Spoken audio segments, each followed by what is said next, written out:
G'day fans of the PPL, it is the Verd, back with you again, and welcome here to week 2 of the D1 Power Rankings. Of course, I am not alone. I'm joined by Trev the King. We are both, Trev CL, lol, blast from the past. We are both kinda sick, but we are soldiering on to get this shit done. How you going, Trev? Despite being sick, I'm feeling a little bit better than I was yesterday. So hopefully I can provide better insight today than I would have yesterday had we recorded. You know what I'm sick of? I'm sick and tired of this league being so damn competitive. So many good games again this week, and we're not going to analyze the games per se, but we're going to look at the 12 teams as we always do in rankings. Remember, guys, these are our opinions. Do not take them as like facts of life. It's just how we see the teams. No hate in the comments, please. That would be fantastic. But regardless, let's just crack into this. Start with the bottom two, both 0-2 teams, but not necessarily a detrimental thing. I think, Riz took over for the Southampton Sneasels this week. It was quite a close game. As you were saying, Trev, Riz should have probably risked the speed tie. Late game would have been really beneficial for him. Decided not to, but I think, the Southampton Sneasels still have a good enough roster that they could see themselves moving up from here. Yeah, I mean, one thing to also point out is that I believe he made some moves after this week. So for week 3, he did drop, I believe, a Mungus and Electabuzz for Bronzong and Whimsicott. So while the week 2 game wasn't enough to move him up at all, his team is definitely not it's still kind of ground weak, but it's a lot better. He doesn't just lose to things like Scarf Swampert now. Yeah. Which when we get to mono, we're gonna go a little bit more into we're that. Talk into that monster.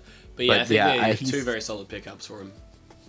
Yeah, but he's just now if he wants to move up now, he's gonna actually need to start picking up wins.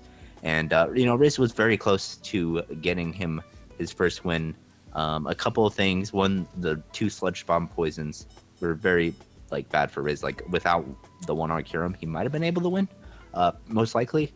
And then if Riz had obviously risked the speed tie and won, then he just won the game at that point as well.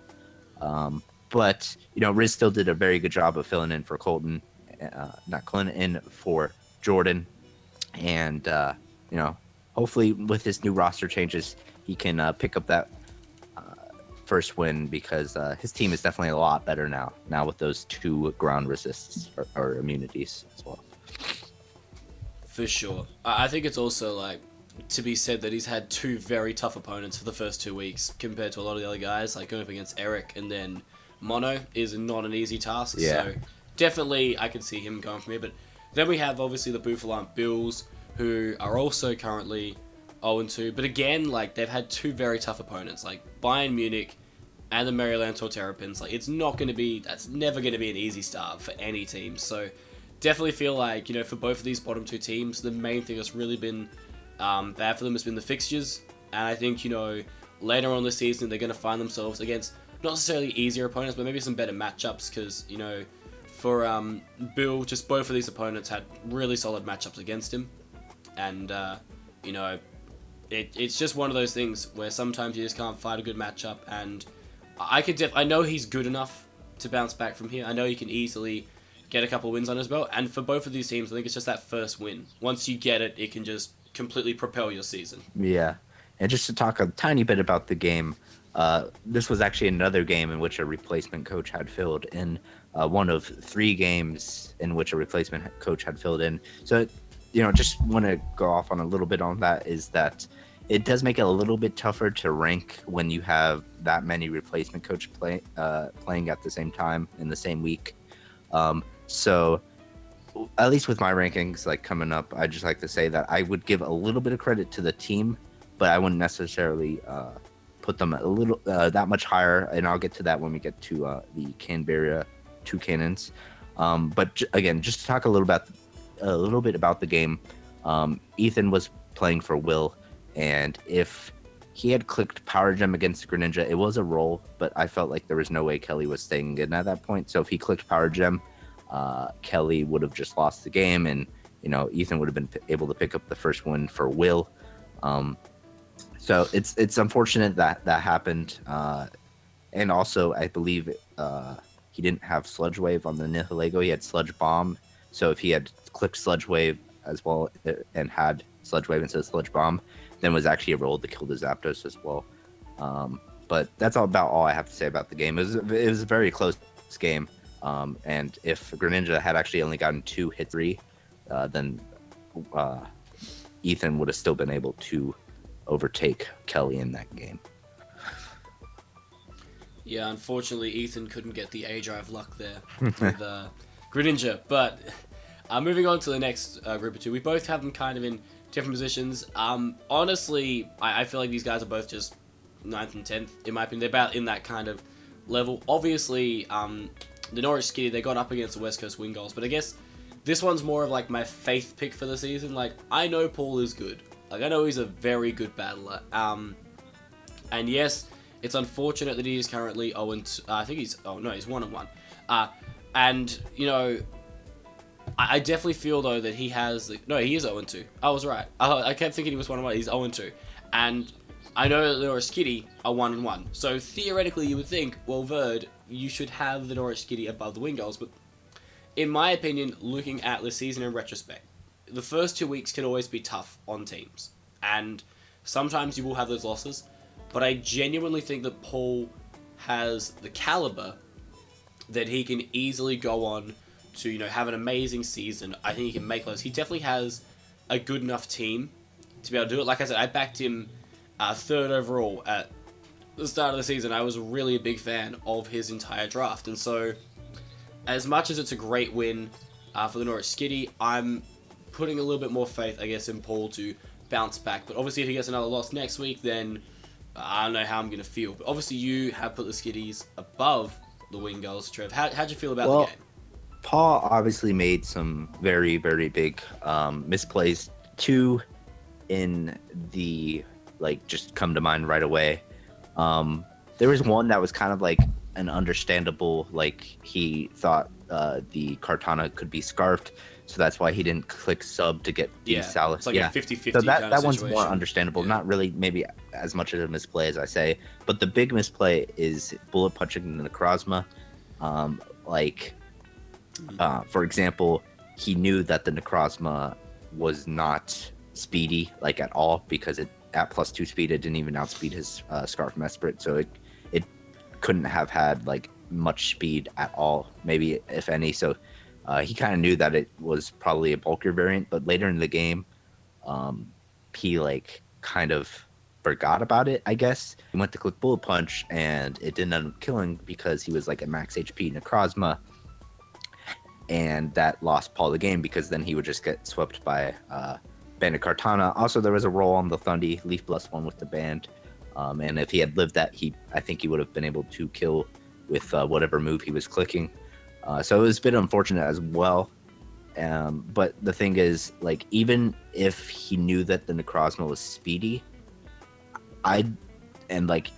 if he knew, like, thought it was a low HP Necrozma in terms of EB investment, I don't know if I still would have clicked the Bullet Punch, because, like, Scizor was the best thing on his team to take on, like, Kartana, and I felt there was maybe a little bit more expendable things. So even if Bullet Punch, like, he thought was a possibility to kill, which obviously he forgot that it had no chance of killing, he definitely should have preserved the Scizor a bit better, as because of that misplay that cost him the game in all reality. Yeah, it's just one of those, like, little brain fades. Like, it happens, and like I said, I think he should be able to bounce back. But moving on, we do have the first of the two, I guess, Australian name teams coming up here out of 7 and 8, and we have the Melbourne Victory Star, who, to their credit, although they lost, I thought they gave Jolt one hell of a fight this week. Possibly game of the week, in my opinion, because it was just so down to the wire. And like I said, like, sometimes you'll have games where you lose, but you still, like, play a phenomenal game. And it was just one of those ones where there wasn't really much they could have done wrong. There wasn't much they could have done better, and they just ended up, you know, doing everything they needed to do, and then it was just Jolt's team was just so damn good, and he was able to play around the sun and snag the W at the end of the day. All right. So, my opinion on that game is that, Jolt, they both played very, very well. And I think Jolt definitely learned a valuable lesson, and that is how to track sun turns on Wi-Fi. Because he had no idea how to track sun turns. He was just like guessing at random points, and it ended up working out for him. But definitely in the future, he now knows how to track the weather turns. But I feel like he kind of panicked a lot because he wasn't sure how many sun turns were left, so that kind of influenced some of his plays when he thought sun was ending when it actually wasn't. But other than that, like, both people played very well. There was an interesting play where Jack went for switching to Heatran from the Lantern, expecting either a Z Grass Knot or a Grass Knot or a Sludge Wave or something, and Jolt was able to catch him with the hidden power and kill the Heatran. So that was a very big turn because that prevented rocks from getting up on Jolt's side.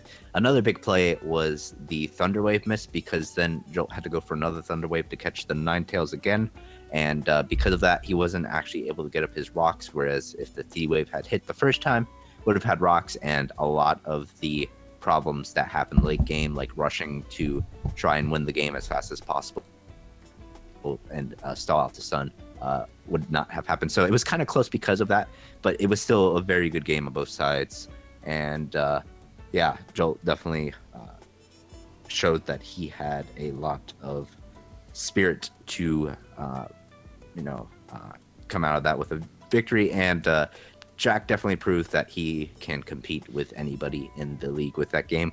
But moving on, next we both have the Canberra Two Cannons, coached by formerly Trav. So the deal with this game was that Colton was actually filling in for Trav because Trav couldn't really meet the game. And now Colton is the current coach of the Two Cannons because Trav has had issues with school, so he's not going to be able to finish out the PPL season. So Colton is now the regular coach and not the fill-in anymore. But at least when I was doing these rankings, I was basing it off Trav had a fill-in because that's at the time Colton was just a fill-in. So I gave the team a little bit of credit, but not as much as I would have if Trav had played the game and won. But basically, he played our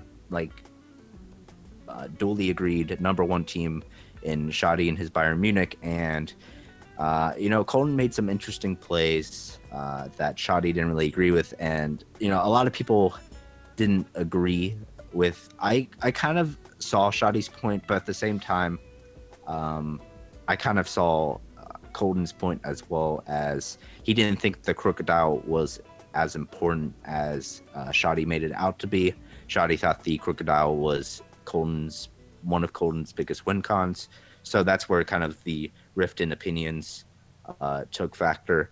And I think if I remember correctly in the game, there was a couple times where Colton possibly could have choked the game away, but Shoddy Shoddy kind of expected Colton to not choke the game away. So unfortunately, Shoddy was not able to take those opportunities.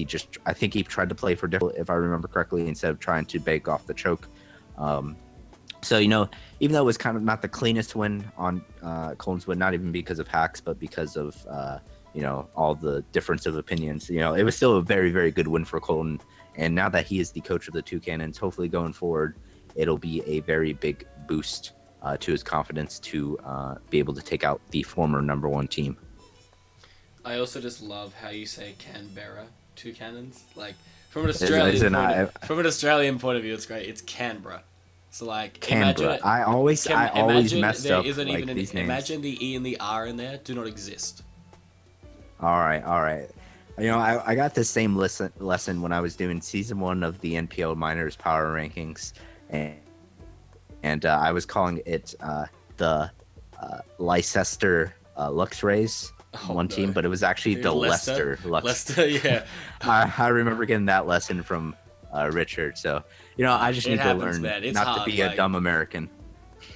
Don't worry, I get confused with like some of these names. I mean, like Cleverland. Is that? No, I'm kidding.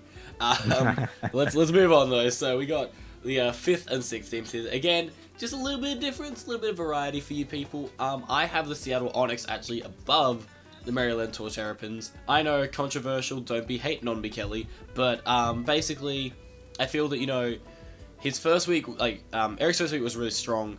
Yes, he got absolutely dunked on by Ruby in the second round, but at the same time, Kelly has had a narrow win and a narrow loss, so it kind of evens out. But at the same time, I think that honestly there isn't really much to split these two teams. They both had one win, one loss, and they both played some realistically. I would say maybe I don't want to be a dick and say the Sneasels weren't as decent as opponent as the ones that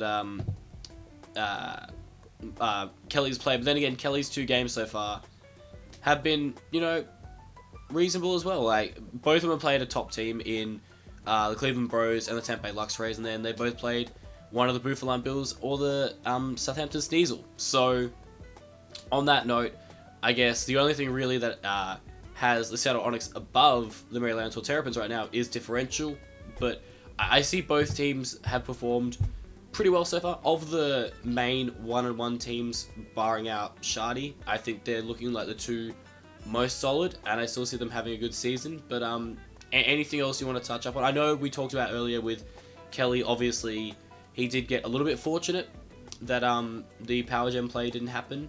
But, I mean, Eric, we'll probably talk more about Eric when it comes to how well Ruby played, because that was just a phenomenal performance from Ruby in that game.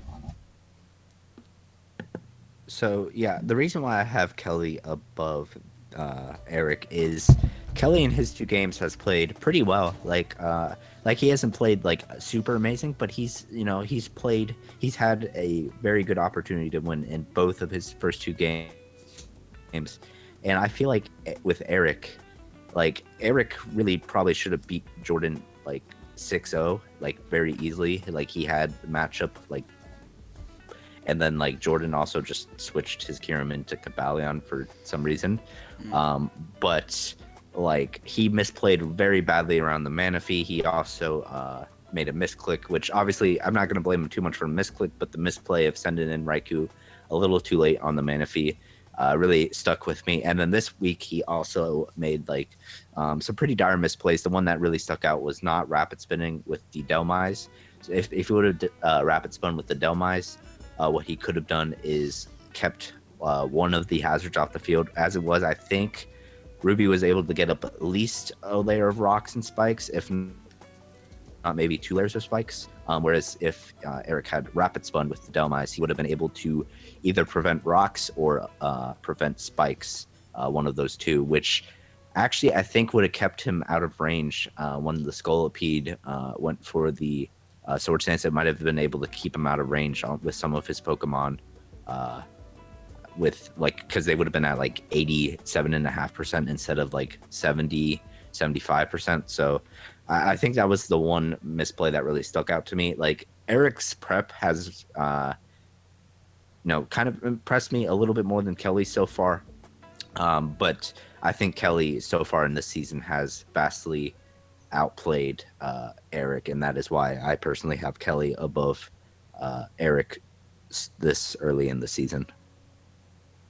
Yeah, like at the end of the day, like I said, I think both of them just performing quite solidly so far for the season. Definitely in the top half of this league. I see both of them, to be fair, probably making it into playoffs, but time will tell. But we're moving into the top 4 now. We're on the homeward stretch, all you people, so get around it. But in 4th, we do have the Bayern Munich. I guess one thing I want to talk about was Shardy from the way we've seen this game, and it's just one of those things that, with a lot of people that Shardy's gone up against, they will make the certain plays that he predicts, and I think it was just one of those situations where Shardy was expecting a lot of more like conservative plays, whereas, it was more of an aggro style from Colton in this game, and it paid off. Like, Shardy, I'm going to say it, I may get hate for this, but I genuinely think Shardy overpredicted a lot. he didn't really play what was in front of him a lot of the time, and I think if he had done that, it would have set him up. But he was a bit too worried about all these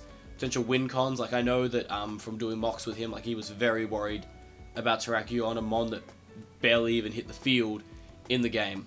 And it's just one of those things where, yes, these things are fearful, but at the time of the battle, you just need to play what's in front of you. Even if Crocodile didn't stay in, it's still like a massive threat to deal with. And I get that trying to predict and get the one up on your opponent is great, but at the same time, it's just really important to, if there is a threat, and he said Crocodile was such a big threat, so if you see that big threat in front of you, like, why not get rid of it? Why not just eliminate it and then not have to worry about it for the rest of the game, I guess. But, you know, it's one loss. Like, I don't think it's going to bother Shardy too much. He still has a ridiculously good team, and I see him bouncing back next week just fine. But anything you want to comment on with Shardy? Well, another thing to comment on is like, just speaking with Shoddy felt he had a very, very poor matchup, which defensively he definitely could not switch in to Trav/Colton's team at all. Like, he had no switch-ins to stuff like Terrakion, arguably even like Crocodile, and even like the Celestial is a big threat offensively. But I think he might have, I don't know, I think the matchup wasn't quite as bad as it was made out to be, just because Shoddy's offense, I felt, was also very, very good against Colton/Trav's offense. One thing I will say is that if Shoddy had just once played off the choke in the late game, he would have been able to come back and beat Colton. And if I feel like, again, like, I understand why Shoddy made the play he did around the Crocodile predicting Coolfish, because if Crocodile is such a big win con, obviously, as he thought, then obviously you wouldn't sack it. But the thing is, I feel like obviously he had already taken some damage, so maybe he felt like he couldn't really set up another home clause with Arrow. But I felt like clicking the Aqua Tail really wasn't that big of a lost play, just because there was a chance that Colton maybe wouldn't go back in the crook, risking taking another Aqua Tail on another predicted switch. So maybe he could have just eliminated the Coolfish anyway with the Z Stone Edge. So again, I can kind of see both sides of the argument why that was a good or a bad play. And honestly, I almost put Shoddy above Mono, even though Mono's 2-0 and Shoddy is 1-1. But I just feel like strength of schedule wise, they're pretty equal. But Mono has impressed me with his prep and his plays in each game. He really hasn't made any poor plays. And you could argue Shoddy hasn't made any poor plays yet. But I just feel like Mono has outplayed him a tiny bit more, and that's why, despite the fact that I like Shoddy's team a lot more than Mono's, and I think Shoddy is going to end up doing better than Mono, I do think that's why I put Mono a little bit higher at the current moment. And speaking of Mono, we're going to talk about this game, Trev, and we're going to talk about Swampert, because if you haven't seen this game, and you don't know what Scar Swampert can do to people, then you're about to get a lesson. Like, the poison was unfortunate on like the two separate sludge bombs, which did suck, but like, clearly the MVP of this game was Scarf Swampert. It did more damage than I genuinely expected a Swampert to ever do. Like, I looked at it on the screen and I was like, is this banded? And there's like, it was actually Scarf. I'm like, oh shit, this is actually a thing. This is actually a mon that Mono's brought to a game, and like, credit to where credit's due. It's just a very innovative set, and it just put in a ridiculous amount of work in the battle. Like, not much we can do to fault Mono. He's third overall, 2-0, just like the other top two teams. But I mean, there was a slight element of luck to it, I suppose. Like, debatable, but at the same time, I think just for the memes of Scarf Swampert, I put Mono third. Yeah. Mono, like, obviously that Scarf Swampert, like, I was 2-hit KOing Manaphy. It was doing like 35 to 40 to like a mixed defense, make a Sableye. Like, it was doing crazy amounts of work.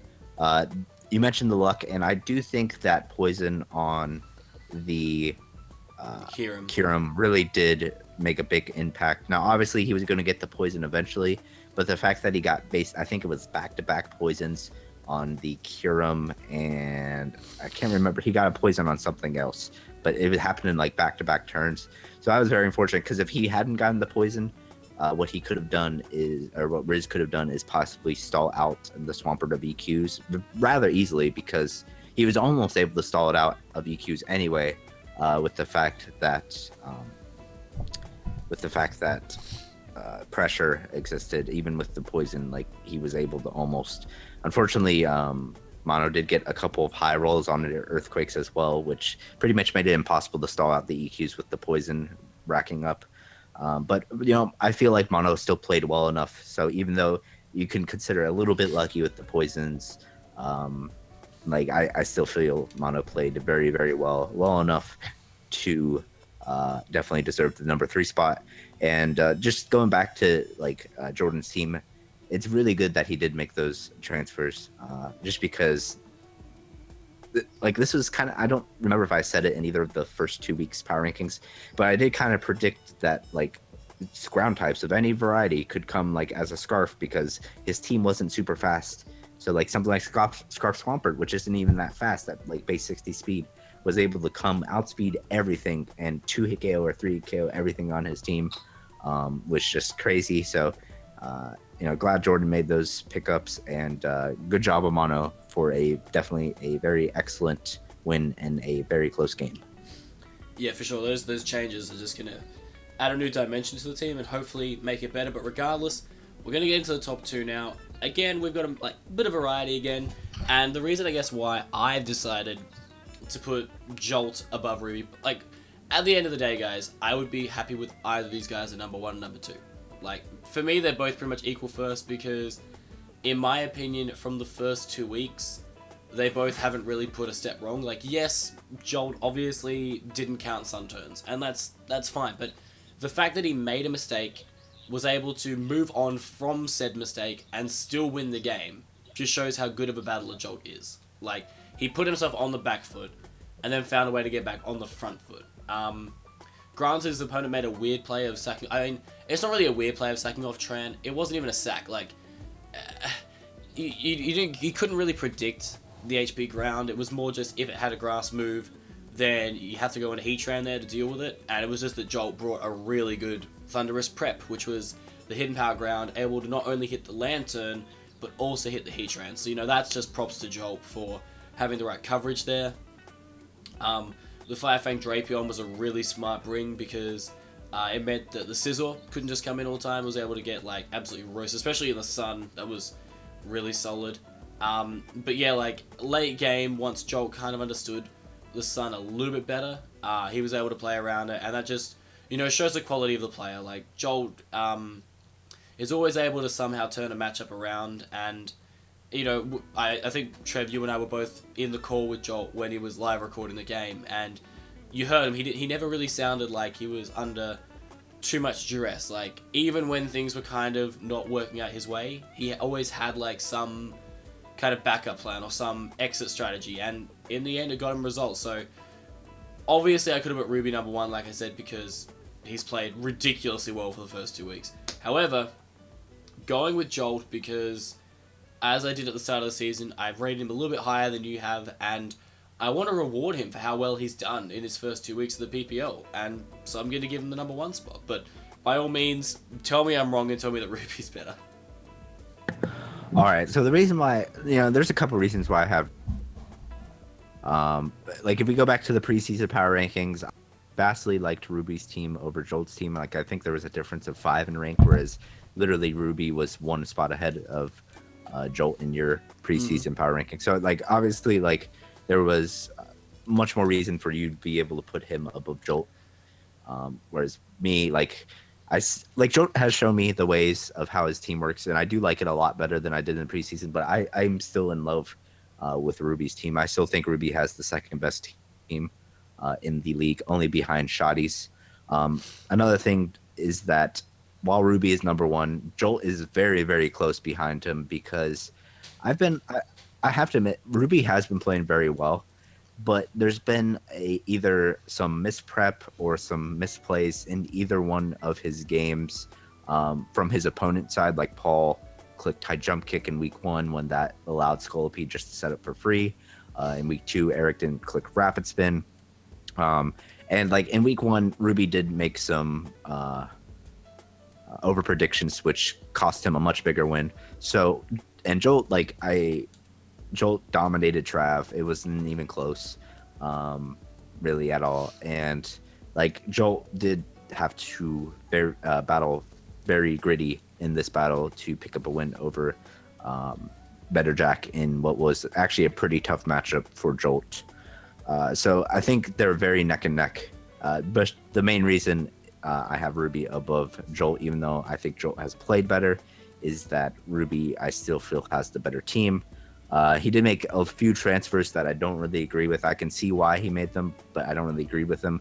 But I still think his team is good enough to be his team is that much better than Jolt's to still barely, like, very neck and neck. Like, let's just say we were given a grade of like how good I think Ruby is doing and how good I think Jolt is doing. Like, I would give Ruby like a 95 or something, and I give Jolt like a 94. Like, they're very neck and neck. That's how close. So if either of them win or lose next week, there's a possibility that like they'll definitely overtake the other. Ruby definitely has the tougher matchup as he plays Mono, who is the other undefeated team out of the 3 undefeated teams, and Jolt does play Jack Don Fnatic, so Jolt could have his shot to overtake Ruby next week. But again, very neck and neck. They're both playing extremely well, and they're both prepping extremely well. And right now, I think it's pretty clear that they're the best the hottest 2 teams in the league.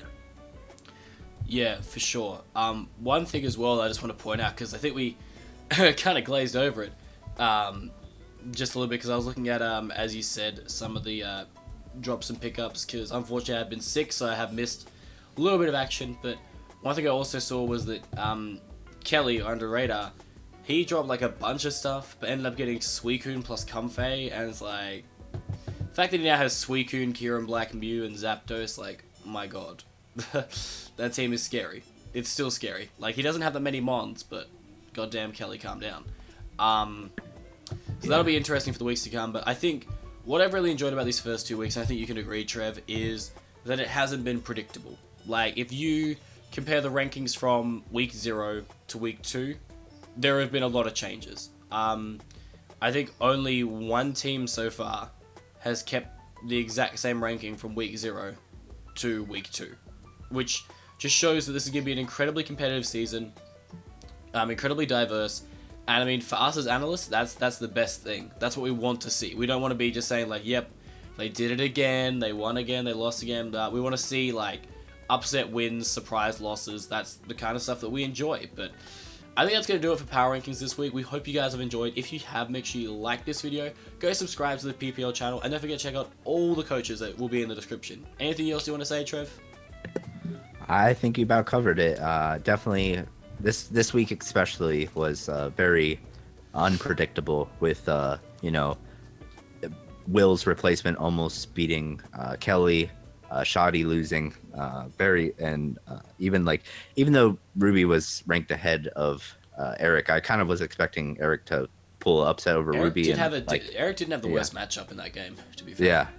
I thought that was a game I expected Eric to win, and for that result to happen, that was very surprising. But other than that, yeah, I don't have anything else to say. That was very, very good first 2 weeks so far. Very enjoyable. Yep, and I mean, we are super psyched to be here and come back again, probably a lot healthier than what we are right now for next week. But definitely, that's going to do it for us, guys. It's Vern, Trev, and we're out of here.